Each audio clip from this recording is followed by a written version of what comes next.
Bienvenue, imprudent mortel. Je vous avais évoqué le tableau du garçon qui pleure et qui était réputé maudit. Mais il n'est pas le seul. L'homme angoissé, lui aussi, a cette réputation et surtout, il est encore plus effrayant à voir. Alors approchez-vous du feu et essayez-vous, et écoutez l'histoire cruelle de l'homme angoissé.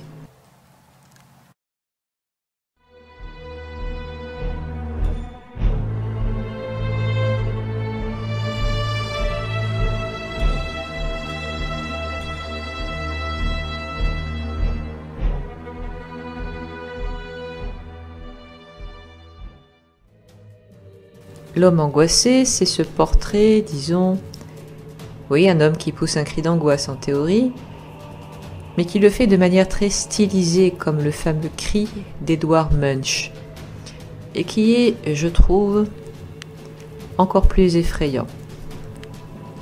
On ne sait pas si c'est un homme que la peur déforme, ou qui se change en entité surnaturelle sous l'effet de sa panique. Quoi qu'il en soit, le tableau a la réputation d'être peint avec un mélange de pigments et du sang de l'artiste, ce qui est possible vu la couleur, mais je ne sais pas s'il y a eu des analyses chimiques. On dit aussi que l'artiste s'est suicidé peu de temps après avoir peint le tableau. Il appartenait à une vieille femme anglaise, grand-mère de Sean Robinson. Elle gardait le tableau dans son grenier depuis 25 ans et racontait souvent son histoire à son petit-fils. Elle le disait maléfique. Une de ses amies lui avait offert et lui avait raconté l'histoire selon laquelle l'artiste s'était suicidé. La grand-mère avait accroché le tableau à l'un de ses murs et elle entendait parfois des sanglots, des bruits étranges et surprenait la silhouette sombre d'un homme qui se faufilait dans l'obscurité de sa maison. Elle décida donc de le porter dans le grenier et les phénomènes cessèrent. Sean ne croyait pas beaucoup à ces histoires, il aimait beaucoup ce tableau. Donc, quand sa grand-mère mourut en 2010, il accepta le tableau en héritage et voulut le suspendre chez lui. Mais sa femme le trouvait très laid, je suis du même avis, et Sean le mit d'abord dans sa cave. Curieusement, le chien de la famille, chaque fois qu'il passait devant la porte de la cave, se mettait à gronder. Quelque temps après, Sean décida finalement de mettre le tableau dans sa chambre d'amis, où sa femme n'allait pas souvent. Mais là, le chien refusait de monter à l'étage alors qu'il suivait ses maîtres partout. De plus, des bruits étranges commencèrent à se faire entendre à différents endroits, comme des coups ou des grattements, comme si quelqu'un grattait un tissu avec ses ongles. La nuit, Sean et sa femme entendaient souvent pleurer. Au début, ils croyaient que c'était à l'extérieur, mais ils se rendent compte que c'était dans leur maison. Parfois aussi, Sean voyait lui aussi une silhouette sombre qui se glissait furtivement dans la maison et qui disparaissait dès qu'il tournait sa tête vers elle. Sa femme et ses enfants le remarquèrent d'ailleurs bientôt aussi. Au cours des semaines, les bruits se faisaient toujours plus forts. Une nuit, Sean se réveilla brusquement et aperçut la silhouette sombre d'un homme qui se tenait debout au pied de son lit et qui les regardait sa femme et lui. La silhouette était celle d'un homme d'âge moyen de grande taille mais sans traits distincts. Sa famille avait souvent l'impression d'être observée et même Sean avait parfois l'impression d'entendre comme des murmures. Une nuit, sa femme était partie se coucher plus tôt que lui et sentit quelqu'un se mettre sous les draps. Mais quand elle se retourna, elle ne vit pas Sean comme elle le pensait, mais le regard d'un inconnu. Et elle poussa un hurlement bien légitime. Sean se précipita à l'étage et la trouva complètement bouleversée. Son épouse lui raconta l'incident. Et elle admit qu'elle avait peut-être fait un cauchemar, mais elle était convaincue que quelqu'un était vraiment rentré dans son lit. La femme de Sean soupçonnait depuis longtemps l'homme angoissé, ou The Anguished Man, de son nom original, d'être à la base de tous ces phénomènes étranges et réussit à convaincre son mari de remettre le tableau à la cave. Les manifestations se calmèrent. Et de nouveau, le chien refusait de descendre à la cave. Shaun, persuadé que le tableau était hanté, décida de créer une chaîne YouTube sur le sujet, la voici, et il posta une première vidéo qui résumait son histoire. Certains lui dirent qu'il devrait peut-être tenter une expérience et placer une caméra en face du tableau, la laissant tourner toute la nuit. Shaun remonta la peinture dans la chambre d'amis, la posa sur le lit et installa son caméscope de manière à ce qu'il ne filme que la toile. Il remarqua vite que la porte de la chambre se fermait seule, alors qu'il pensait l'avoir laissée ouverte. Shaun remarqua aussi beaucoup de bruit. Par exemple, il y avait le fameux grattement, mais aussi comme un bruit de chute, et il pensa changer l'angle de la caméra pour les nuits suivantes. La seconde nuit, on peut voir le mouvement de la porte de la chambre qui se referme. À ce moment-là, tout le monde dormait, il n'y avait pas courant d'air dans la pièce. Peu de temps après tout cela, alors qu'elle se trouvait dans la salle de bain, la femme de Shaun sentit une main lui caresser les cheveux. Une nuit, Shaun montait quand un brouillard étrange lui apparut en haut des escaliers, l'enveloppa d'une vapeur glacée et sa vision devint floue. Mais le nuage disparut comme il était venu. Puis les bruits se firent de nouveau entendre et le couple recommença à se sentir observé. Shaun, lui, faisait souvent des cauchemars où il rêvait de la peinture et de l'homme d'âge moyen qu'il avait aperçu près de son lit, mais n'était jamais arrivé à distinguer son visage. Après quelques semaines, Shaun décida de remettre son caméscope dans sa chambre d'amis, qui était éclairée par une petite lampe et pourvue d'épais rideaux.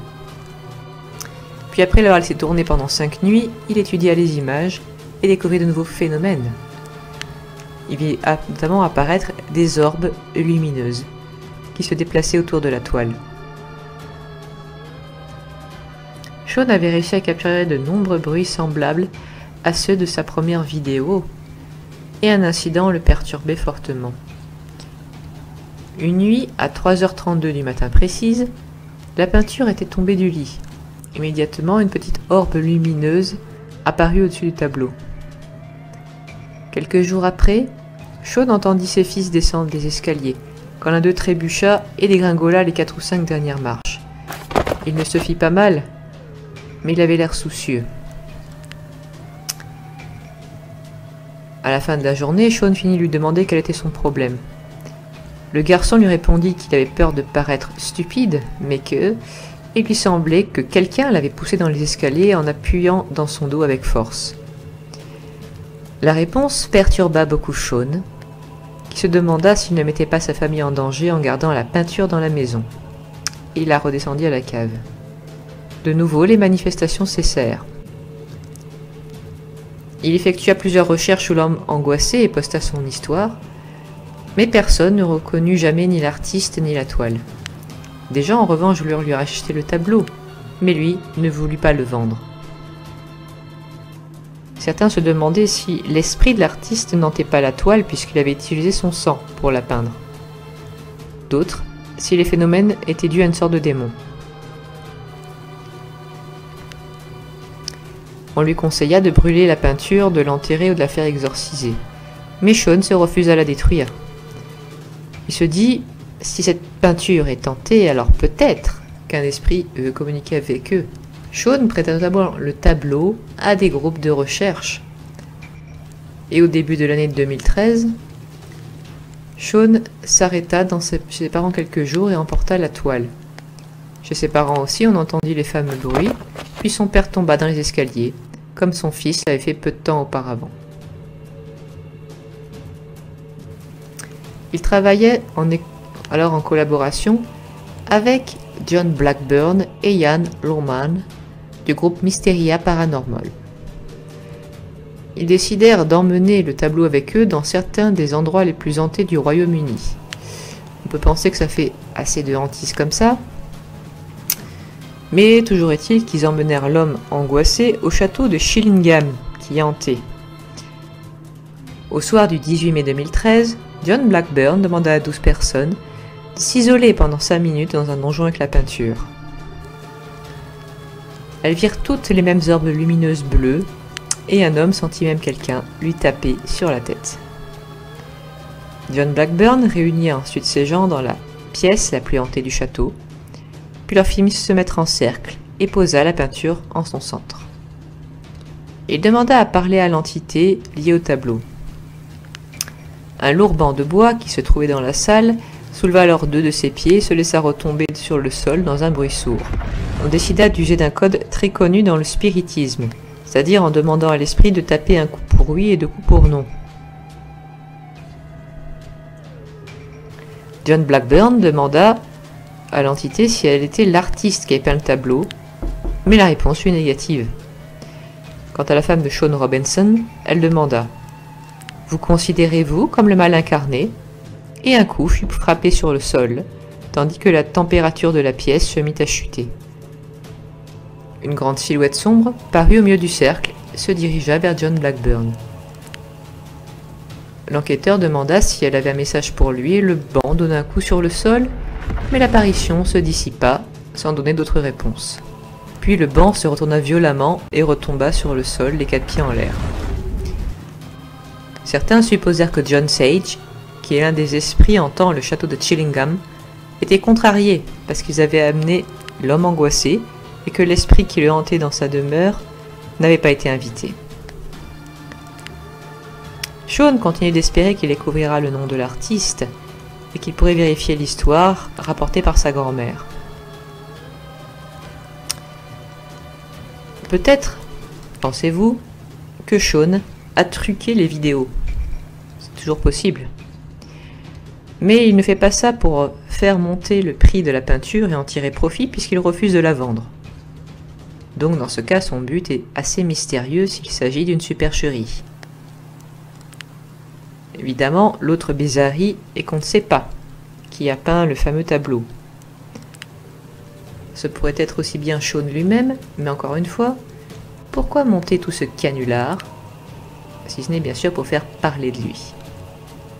Je vous laisse y réfléchir et vous rappelle qu'il est avéré et absolument réel que certains artistes, entre autres fluides corporels bien sûr, ont parfois effectivement utilisé leur sang pour peindre certains tableaux et le rendre ainsi plus saisissant.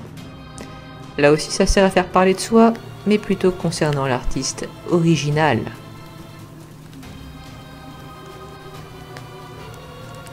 J'espère que cette histoire vous aura intéressé et vous donne rendez-vous la semaine prochaine. Si vous voulez me soutenir, voyez le lien en description de Utip et Tipeee. N'oubliez pas de vous abonner, de mettre un pouce bleu, de commenter et de regarder sous votre lit avant d'éteindre la lumière. Au revoir, imprudent mortel.